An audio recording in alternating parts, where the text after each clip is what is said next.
안녕하세요. 현실주의자입니다. 오늘도 늦은 시간에 인사드립니다. 죄송합니다. 오늘 장은 좀 어떠셨나요? 시작은 별로 안 좋았죠. 시작은 별로 안 좋았는데 끝은 뭐 좋다고 볼 수는 없지만 이 정도면 정말 선방한 것 같습니다. 코로나 3차 확산 1000명이 넘었죠. 1000명이 넘은 상황에서도 신고가를 찍은 한국 증시입니다. 현재 미 증시도 상승 중입니다.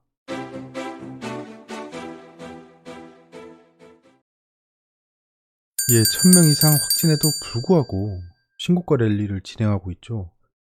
사실 오늘은 하락은 좀 했죠. 하락은 좀 했는데 이 정도까지 하락을 하지 않을 줄은 좀 의외입니다. 여러분들도 의외 아닌가요? 저만 의외인가? 에이, 안 떨어지네. 또 처음 발생하는 신선한 재료는 악재라며 라고 생각하실 텐데요. 대부분 종목이 하락했어요. 오늘 대부분 종목이 하락했습니다. 보시다시피 코스피도 약보합으로 끝났지만 상승하락 종목 수가 거의 2배 차이 나고요. 코스닥도 거의 2배 차이 나죠. 이런 방심은 금물인 것 같습니다. 뭐 에이, 안 떨어지네 이게 아니고요. 저도 오늘 생각보다 하락하지 않아서 시초가부터 들어가진 않았습니다. 들어가진 않고 홀딩을 하고 있었는데요. 지금 이때 1차 확산 때도 보시면 알겠지만 1차, 2차 확산 때 한번 볼게요. 1차 확산 때도 여기 909명 발생할 타이밍에 손을 그어보면 이때는 오히려 상승했어요. 이렇게 상승했다가 하락해버렸죠. 자, 그러면 2차 확산 때도 이때죠. 자, 여기서 바닥 찍고 상승하려고 하다가 좀 횡보하고 상승했죠. 이때는. 예, 지금 현재 3차 확산 중인데요. 결국에는 하락을 주도하는 건 개인이 아닙니다. 외국인 기관이죠. 걔들이 급격하게 포지션을 변경하진 않는다. 근데 쟤들이 무슨 생각이 있을 거다라는 생각은 듭니다. 그게 하락을 향한 시그널일지 아니면 잠깐 털고 올라갈지는 시간이 해결해 주겠지만 저는 일단 제 의견은 그냥 단순하게 말해서 제 의견은 폭락하지 않습니다. 폭락하더라도 반드시 반등한다 라는 기조고요. 오늘은 뭐 잠깐 하락했다가 반등했죠. 컨택트 관련주가 약세를 보였습니다. 뭐 대부분의 종목이 하락했지만 컨택트 관련주가 약세를 보였어요. 호텔신라, 하나투어, 아시아나항공 등 약세를 보였는데요. 그리고 현재 미증시가 상승 중인데요. 미국 iShares MSCI 코리아 ETF가 하락 중입니다. 지금 보시다시피 미국 증시는 상승 중인데 얘들은 1% 하락하고 있어요. 자, 오늘 그 코스피는 0.2% 떨어졌죠. 0.2% 떨어졌는데 iShares MSCI 코리아는 1% 정도 떨어지고 있다는 겁니다. 이러면 만약에 내일 코스피가 1% 정도 떨어진다라고 하면 선행 지표로 변경될 가능성이 높아졌죠. 왜냐? 지금 현재 다이버전스가 발생했잖아요. 다이버전스라고 하면 발산이란 뜻인데요. 현재 움직임과 같이 움직여야 될 지표가 반대로 움직이기 시작한다. 이게 다이버전스라고 보시면 됩니다. 독일이 연말에 전면 폐쇄한다. 중국은 또 도시 봉쇄를 시작했다. 앙겔라 메르켈 총리가 말했죠. 이제 크리스마스 쇼핑 때문에 사회적 접촉이 증가했다. 이는 새로운 조치를 시행해야 한다는 뜻이다. 그러니까 이런 기운들이 조금씩 보이고 있습니다. 그러면 거대 자본은 슬슬슬슬 털 준비를 하겠죠. 만약에 이게 정말 악재라면. 경계는 극대화해야 됩니다. 예. 근데 뭐 지수는 신경 쓰지 마시고요. 일단 경계를 좀 극대화해야 된다라는 겁니다. 저는 저 지수가 될 때까지는 엑시트 플랜을 짜지 않을 겁니다. 그냥 데일리로 대응을 하는 거죠. 현대차 그룹이 미국 로봇 그 보스턴 다이나믹스를 90% 지분을 인수했다고 하죠. 80%였나? 예, 인수했다고 했는데요. 로봇주가 강세를 보였습니다. 뭐 저는 로봇 관련주가 좋을 것이다, 좋을 것이다라고 생각은 해오고 있었고 관련주를 투자를 하고 있는데요. 근데 갑자기 이렇게 뜬금 상한가를 갈 줄 몰랐습니다. 이거는 약간은 예, 단기 움직임으로 보이고요. 아직 멀었습니다. 로봇이 도입되기에는 아직 멀었고요. 시작 단계로 추정하고 있습니다. 그러니까 지금부터 계속 눈여겨봐야 된다. 오늘 같은 날 추격 매수를 하면 위험할 수 있다. 뭐 나이스할 수 있지만 위험할 수도 있다. 왜냐하면 로봇이 실제 도입돼서 시장을 돌아다니면서 매출을 증가시키는 게 아니고 로봇의 시대가 오지 않을까라는 얘기가 나올 때 상승한 거는 의미가 없어 보입니다. 실제 실적이 안 나오고 있잖아요. 그리고 배당 락일이 다가오고 있습니다. 역성금에 대한 환율 약세 우려가 있죠. 그리고 먹튀할 수 있습니다. 외국인 기관이. 지금 배당 이슈로 올라오고 있는 종목들이 있어요. 그런 것들이 배당 락일에 어떻게 됐든지 간에 약세를 보일 수밖에 없겠죠. 그게 뭐 지속적이냐 아니면 단기 그냥 하락으로 끝나냐의 이슈가 있지만 배당 락일 당일에 별로 안 좋을 건 자명합니다. 이때까지 계속 안 좋았어요. 예, 배당 락일에. 그리고 국채 금리에 대해서 여쭤보시는 분이 있는데요. 이걸 제가 예전에 설명드렸던 건데 다시 간단하게 설명드리겠습니다. 왜 이상하잖아요. 국채 금리가 떨어지고 있으면 매수가 들어가고 있네요. 국채 금리가 상승하고 있으면 매도가 들어가고 있네요. 이렇게 제가 언급을 하는데요. 간단한 겁니다. 자, 시중 금리가 40%예요, 현재. 40%인데 가정입니다. 100만 원짜리 국채를 사면 50만 원 수익을 볼 수 있어요. 150만 원이 되는 거죠. 그럼 10년 국채 수익률이 50%입니다. 근데 이 10년 국채를 가지고 있는 사람, 100만 원에 하나를 가지고 있어요. 그럼 이 사람은 10년이 있으면 50만 원을 벌 수 있는 기대 수익률이 50%죠. 그럼 이 사람은 120만 원에 팔아도 한 사람은 30만 원 이익을 보는 겁니다. 왜냐? 자기는 10년 뒤에 150만 원을 받을 건데 이 국채를 120만 원에 산다는 거죠. 그러니까 이 사람이 산 가격보단 비싸게 사주지만 이 사람 30만 원 더 벌 수 있습니다. 10년 뒤면. 그럼 120만 원에 판 사람은 100만 원에 사서 120만 원에 팔았기 때문에 20%의 수익을 봤죠. 거기다가 10년이나 시간을 벌었죠. 그 국채가 거래되는 개념은 이렇습니다. 그러면 금리가 상승하고 하락할 때 국채 가격은 어떻게 될까를 보면, 자, 금리가 하락한다라는 건 금리가 떨어질 수도 있겠군이라고 생각하면 금리가 하락한다는 거잖아요. 그러면 결국에 금리가 하락한다는 건 양적 완화랑 경기 침체를 의미합니다. 지금 금리가 계속 떨어진 거는 코로나 악재 때문에 하락한 거죠. 자, 그러면 국채 금리가 하락하기 때문에, 금리가 하락하기 때문에 국채 금리가 그 금리보다 높다면 사고 싶겠죠. 예, 기대 수익이 더 높잖아요. 은행에 넣어두는 것보다 국채가 더 이자를 많이 주잖아요. 그러면 120만 원 이상의 매수를 희망합니다. 그럼 가격이 올라가겠죠. 네, 그럼 국채 가격이 상승한다. 국채 가격이 상승하면 보시다시피 수익률은 떨어집니다. 국채가 100만 원에서 120만 원으로 올랐는데 수익률은 50에서 25%로 줄었죠. 그래서 국채 가격이 상승하면 국채 수익률은 하락한다. 국채에 매수가 들어가면 국채 수익률은 마이너스를 보이고 있는 겁니다. 금리가 오를 수도 있겠군이라고 생각하면 금리가 상승한다는 얘기겠죠. 그럼 자본을 회수한다. 테이퍼링. 경기가 화랑이다. 경기가 이제 정상으로 돌아오니까 돈을 회수하는 거죠. 왜냐하면 거품을 막고 인플레이션을 방지하기 위해서입니다. 자, 그럼 100만 원보다 싸게 매수를 희망하겠죠. 시중금리가 훨씬 높기 때문에 국채보다 금리가 더 좋잖아요. 국채를 가지고 있는 것보다 은행에 넣어두는 게 더 나은 거예요. 시중금리가 높기 때문에. 그럼 결국엔 국채를 갖다 팔겠죠. 그럼 국채 가격이 떨어집니다. 그러면 국채 수익률이 상승하겠죠. 자, 120만 원짜리가 100만 원이 되면 국채 수익률이 올라가죠. 이렇게. 국채가 이렇게 작동한다라는 겁니다. 국채 가격은 결국엔 그 현재 경기를 판단할 수 있는 거죠. 금리가 인상 중이구나. 경기가 화랑이구나. 이렇게. 위진입니다. 월스트리트이 높게 열렸다. 피스컬 백신 호프 때문에 높게 열렸다라고 합니다. 네, 화이자, 바이오엔텍 백신이 이제 제공되고 있고 접종을 시작할 거다라는 희망, 그리고 피스컬 스티뮬러스 패키지가 이제 단순해졌답니다. To a degree that 이거 다 읽을 건 아니지. 제가 한 번씩 왔다 갔다 합니다. 그러니까 이제 컨그레스 this week 이번 주에 통과되기 좀 쉬워졌다, 단순해졌다라는 겁니다. 협상이 잘 진전되고 있다라는 얘기겠죠. 타겟 부스트하고 있다, 백신이 롤아웃 하고 있다. 네, 브렉시트의 호프가 부스트하고 있다는 겁니다.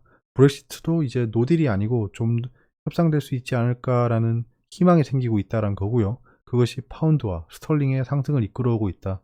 월스트리트이 실드 상승하고 있다. 백신 롤아웃 똑같은 얘기입니다. 메가 M&A 활동이 있다라는 건데요. 아스트라제네카가 그 알렉시온을 인수한다고 하죠. 거의 한 40조 정도를 투입해서 인수한다고 합니다. 이런 것들이 지금 시장에 화랑을 좀 넣고 있다. 근데 아스트라제네카는 떨어지고 있죠. 뭐 이런 M&A에 대한 출혈도 있겠지만 백신에 대한 좀 악재도 있습니다. 오일이 높다. 사우디 블라스트라는 건데 오펙의 리포트가 집중되고 있다라는 겁니다. 뭐 오일은 지금 왔다 갔다 하고 있긴 합니다. 50불이 약간 적정가다라는 좀 컨솔리데이트 거의 합의를 봤다는 건데요. US의 그 소비자들이 불확실성을 느끼고 있다랍니다. 어디에? 예, 노동시장, 고용시장에. 그런 조사를 페드에서 했다네요. 그러니까 실제 체감 소비자들의 그 노동시장은 약간 불확실성이 있어 보인다라는 조사가 됐답니다. 내신입니다. 무증상 AI 확산, 방역 수칙 위반까지. 지금 조류 인플루엔자가 우리가 코로나에 정신 팔려 있는 사이에 확산되고 있습니다. 조류 인플루엔자 관련주들이 있죠. 그런 종목들은 어느 순간인가 상한가 갈 수 있습니다. 전 2개 정도 가지고 있습니다. 조류 인플루엔자 관련주. 문 대통령이 한국이 OECD 중에서 가장 빠른 경제 회복을 이룩하고 있다. 은성수 코스피 2700 지속 가능한 시장 만들겠다. 자, 코스피가 현재 2700 이상인데요. 이게 또 재밌어요. 지속 가능한 시장 만들겠다. 지금 현재 코스피가 2700이면 코스피 3000 이상이 갈 수 있는 시장을 만들겠다라고 얘기하는 게 맞는데, 코스피를 2700 지속 가능하게 하겠다라는 발언은 전 좀 당황스러웠습니다. 저만 그렇게 느꼈나요? 당연히 2700인 수준의 지금 현재인데, 마치 지금 경제 성장률이 5%인데 앞으로 더 가속화시켜서 경제 성장률 10% 이상이 갈 수 있도록 뭐 기반 산업을 다지고 신규 먹거리를 발굴하고 이렇게 블라블라 중장기 로드맵을 말하는 게 정책 당국자들의 역할인데, 코스피 2700인 상황에서 2700이 지속 가능한 시장을 만들겠다. 뭐 디펜스를 잘 해주면 좋긴 하겠지만 좀 다른 장밋빛 미래를 보여줄 수 있는 그런 얘기를 하는 게 더 중요할 것 같고, 일단 최소한 2700을 유지한다고 하니까 좀 지켜보시죠. 좀 정책을 어떤 걸 내놓을지 좀 봐야겠죠. 말만 저렇게 하는 건지. 페루가 중국 시노팜 백신의 임상을 일시 중단했답니다. 백신 임상을 중단했어요. 참가자의 팔이 마비됐답니다. 임상에 참여한 바레인은 13일 시노팜 백신의 사용을 승인했다. 바레인 사람들 전부 다 막 한쪽 팔 못 움직이면 어떡하죠? 이런 것들이 좀 위험하다는 겁니다. 백신이 난생 처음 만든 약입니다. 임상도 오랫동안 거치지 않았어요. 1년 동안은 코로나에 안 걸리고 좋을 수도 있는데 1년 뒤에 부작용이 발생하면 그때는 롤백이 안 되는 거죠. 이미 몸에 들어왔기 때문에. 그런 것들을 두려워하고 있는 겁니다. 사람들이. 바이오 대장주 셀트리온 외국계 IB 국내 증권사가 엇갈린 전망을 내놓고 있다라는 건데요.